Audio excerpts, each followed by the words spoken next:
It was 2 years ago this week that the first case of COVID-19 was reported in the United States in a man who had returned home to Washington state from a trip to Wuhan, China. He survived, but since then, some 850,000 Americans have died from the virus. Death, illness, isolation, hospitals pushed to the brink, jobs lost, schools closed, and mandates imposed have led to a national exhaustion, even with the near miraculous work of government, doctors, and scientists to rush a vaccine into our arms. So, with the latest variant lingering, where do we go from here as a country? Harry Smith has our Sunday Spotlight. Cases and hospitalizations soar to new records. Staffing shortages, vaccine mandates, upgrade our masks. If you didn't know better, you'd think we're in the middle of a pandemic. I think it's hard to process what's actually happening right now, which is most people are going to get COVID. Numbers are staggering. Deaths from COVID are nearing 2,000 a day. And yet, at last week's college championship football game, indoors, nary a mask. Almost 2 years of COVID have produced a side effect, COVID fatigue.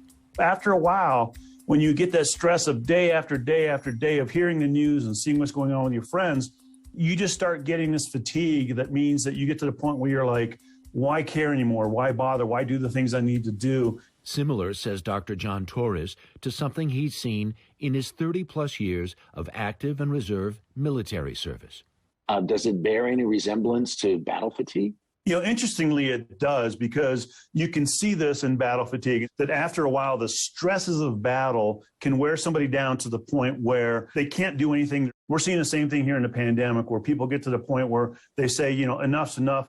And for that, there is no vaccine, no booster, and it too is contagious, says organizational psychologist Adam Grant.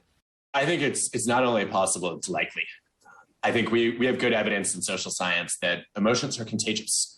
And so if lots of people are just ready to be done with this, right, that sends a pretty clear signal. That voice inside us saying, I'm done.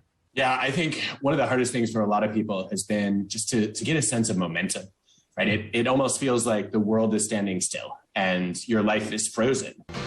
Like that frozen February morning in a movie we've watched a million times.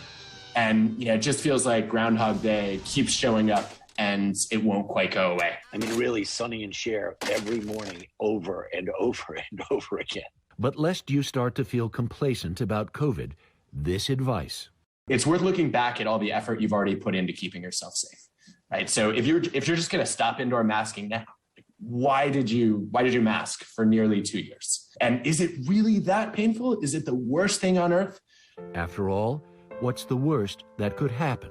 So it's a roll of the dice, essentially. You're gambling with your life. And that is a bet you really don't want to make. For Sunday Today, Harry Smith, New York. Harry, thank you very much.